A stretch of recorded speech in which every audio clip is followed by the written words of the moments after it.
Sis, you need to be careful about who you date.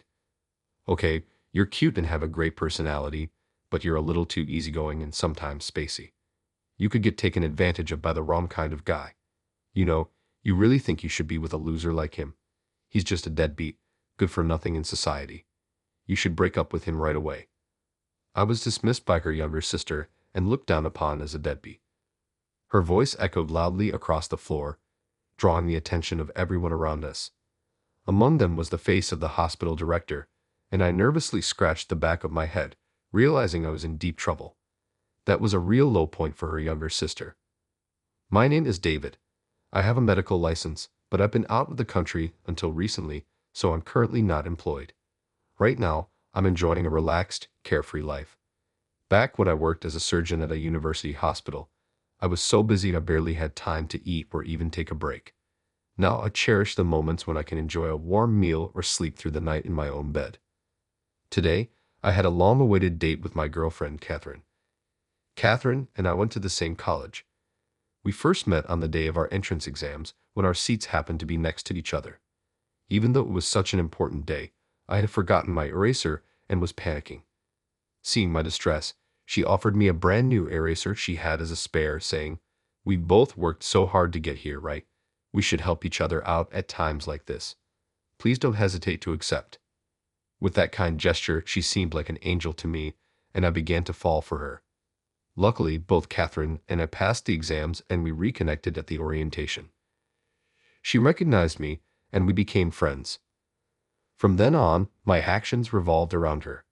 I always made an effort to strike up a conversation and being friends, making sure to sit close to her during lectures. I researched everything she seemed interested in so we'd have common topics to talk about, and I even studied fashion to make sure I looked my best. The only thing I couldn't change was my height.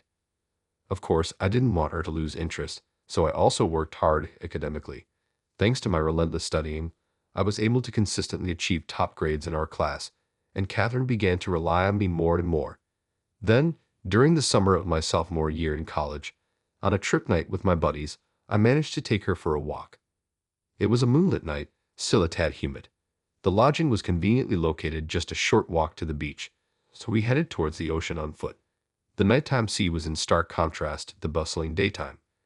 It was tranquil, with only the sound of the waves echoing. The modest moonlight reflected on the water, shimmering like stars. "It feels like I could watch this forever.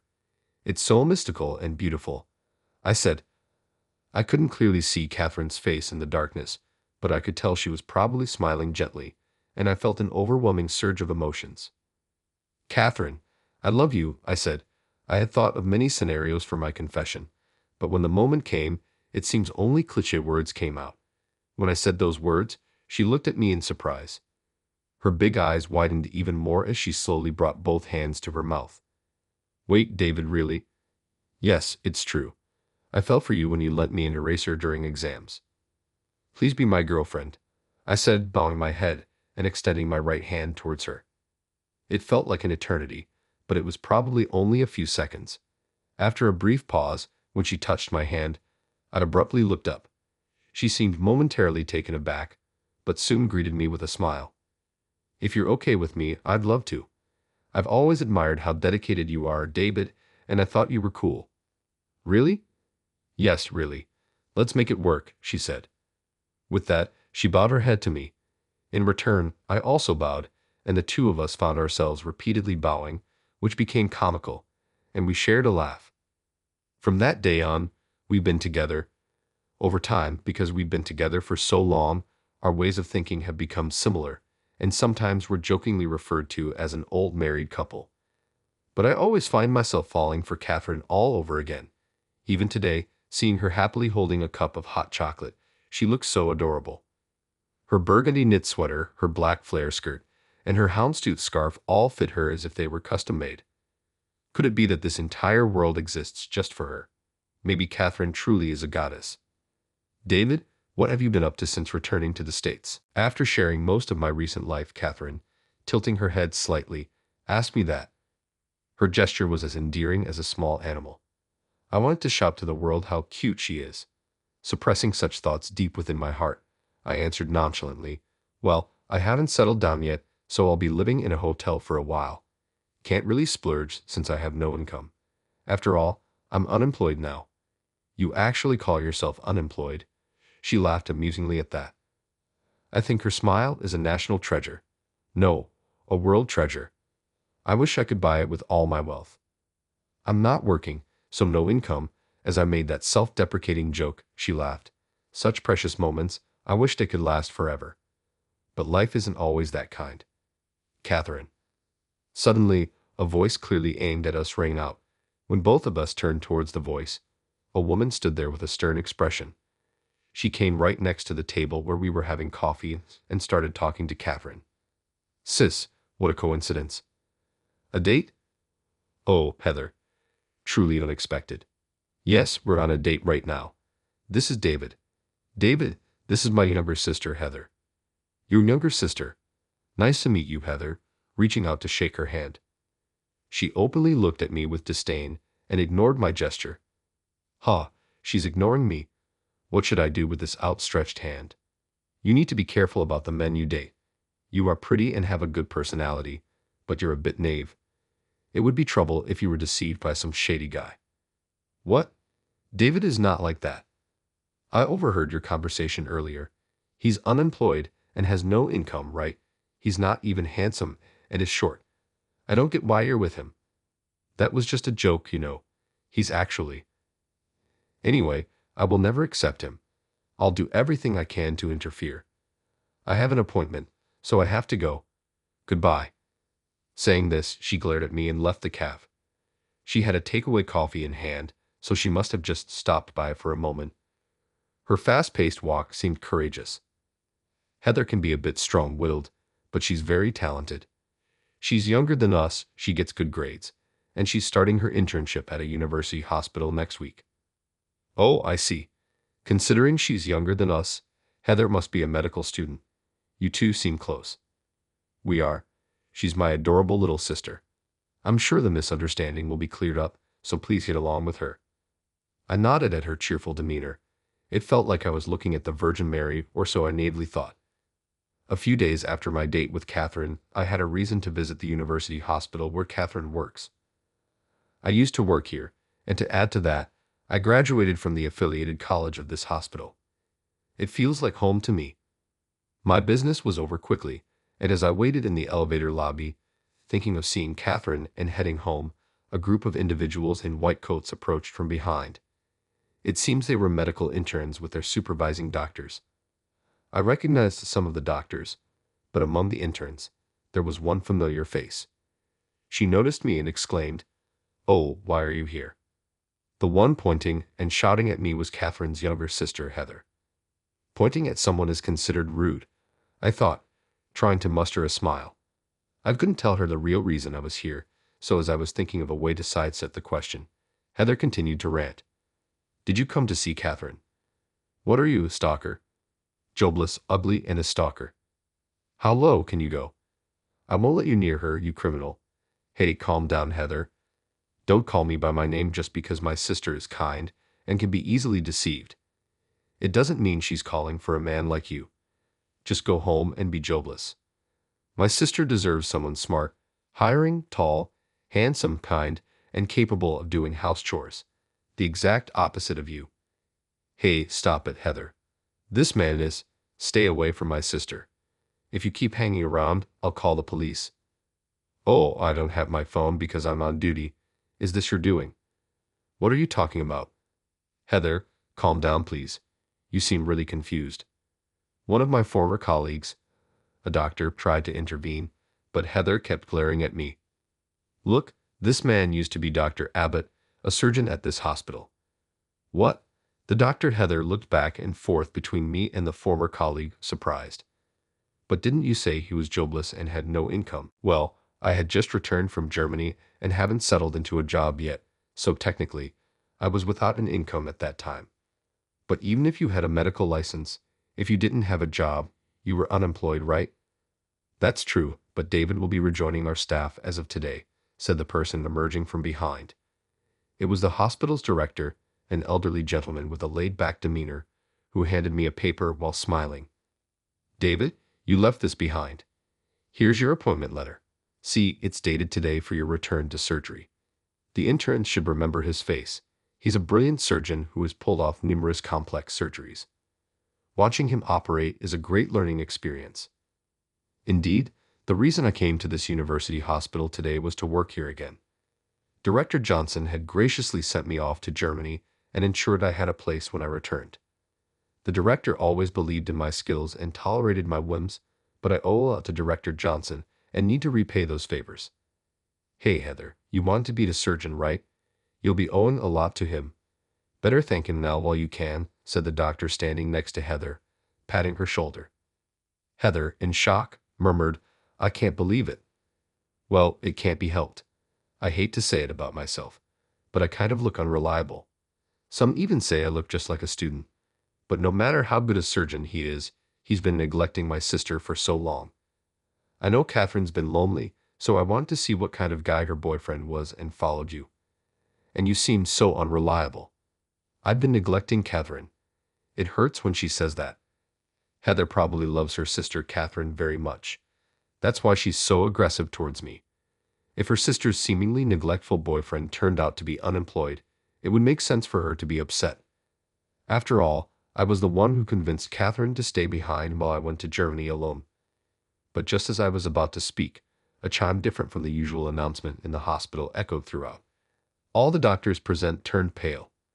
Code blue, code blue. All medical staff, please assemble at the cardiology department. Hearing this, I immediately ran. A code blue is broadcasted when a critical emergency occurs and immediate medical attention is needed. Several other doctors and nurses also rushed towards the location.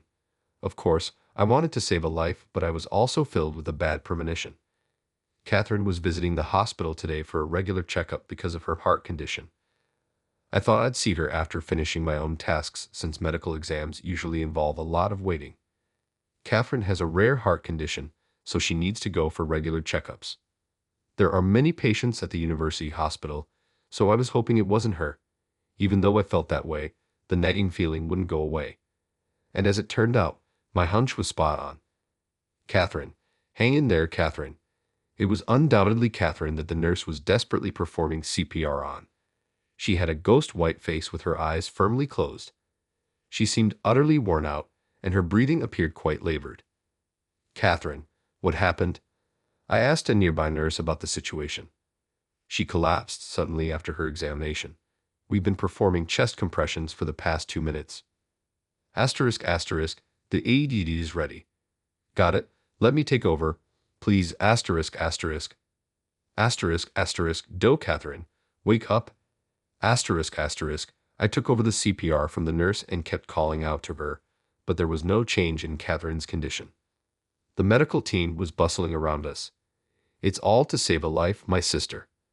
Asterisk, asterisk, no way. When asterisk, asterisk, Heather, who seemed to have arrived later, was also there, but I couldn't pay attention to her right now. I desperately called out to Catherine while performing CPR. Asterisk, asterisk, the AED is here, asterisk, asterisk. A doctor rushed over with an AED and promptly began to set it up. Asterisk, asterisk, it's ready. Step back. Asterisk, asterisk, an electric jolt was administered with a beeping sound, but the situation remained unchanged. Asterisk, asterisk, Catherine, Catherine, asterisk, asterisk, I continued CPR while waiting for the next electric shock. Asterisk, asterisk, administering shock. Step back. Asterisk, asterisk, after the second shock, Catherine showed a faint coughing response. Asterisk, asterisk, she's back. Asterisk, asterisk, a response meant her heartbeat had returned. A wave of relief washed over everyone present, but it was too soon to relax. Asterisk, asterisk, David, the operating room is ready. Can you do it? Asterisk, asterisk. Asterisk, asterisk, absolutely, let's do it. Asterisk, asterisk, his calm demeanor from earlier was gone.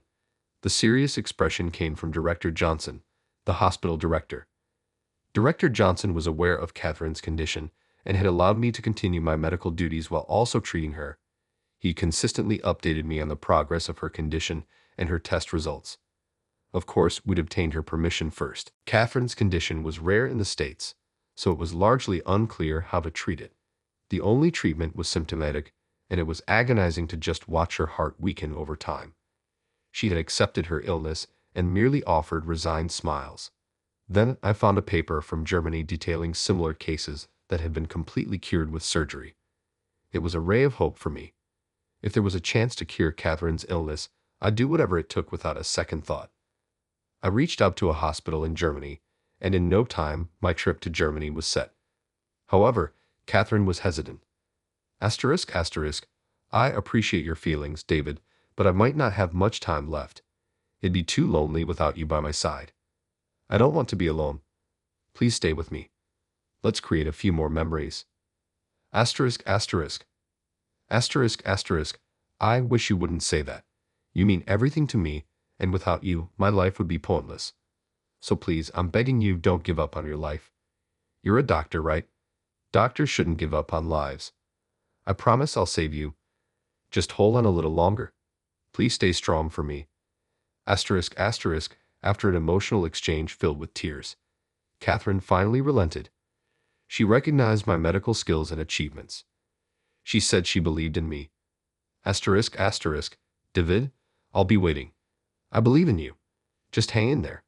I'm going to learn everything I can as fast as possible. Take care of yourself until then. Asterisk, asterisk. Asterisk, asterisk. Okay, you too. Don't wear yourself out. Asterisk, asterisk. A year and a half passed.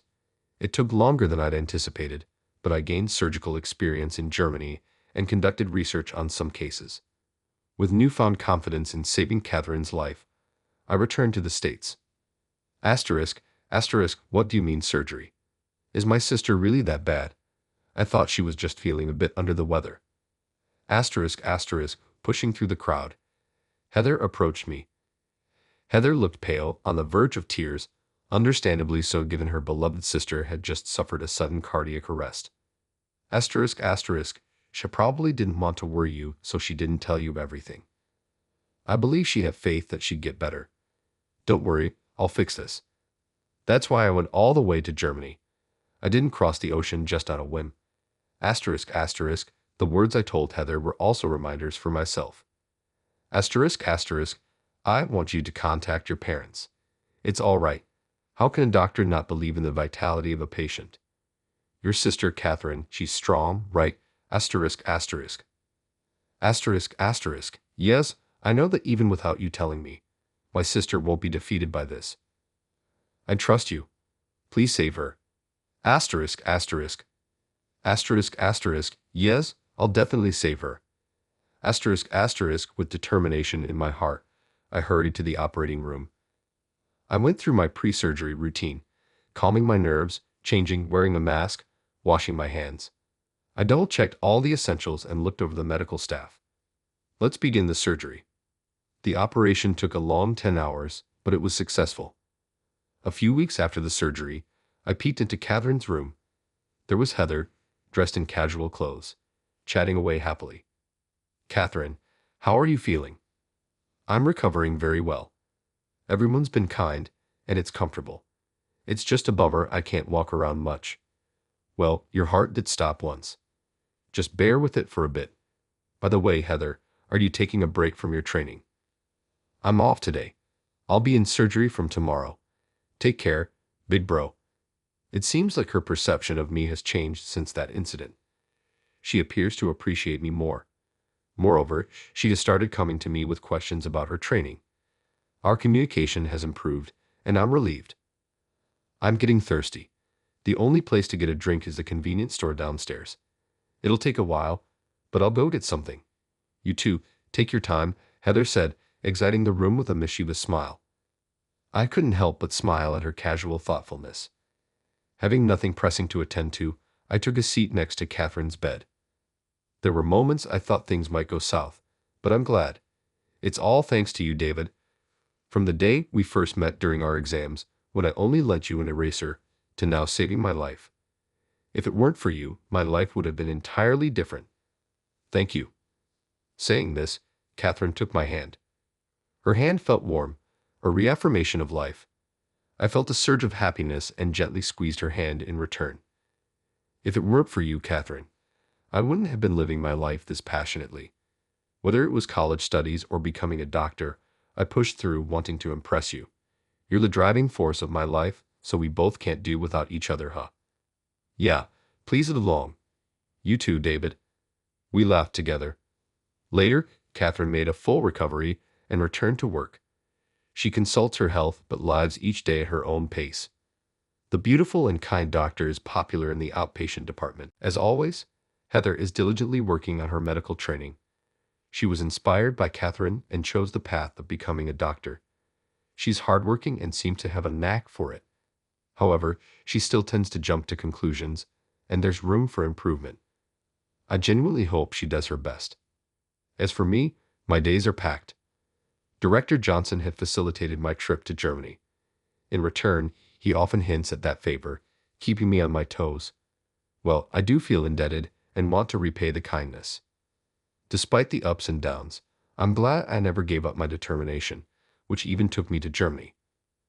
I successfully saved Catherine, but it wasn't just my effort. It was Catherine's will to live, Heather and her family's support, help from the director, and others around us. It made me realize how much love surrounded Catherine. But of course, I believe I love her the most. Every day with the one you love isn't something to be taken for granted. So I'll have to cherish each day. I won't ever give up on our happiness. With that thought, I swore to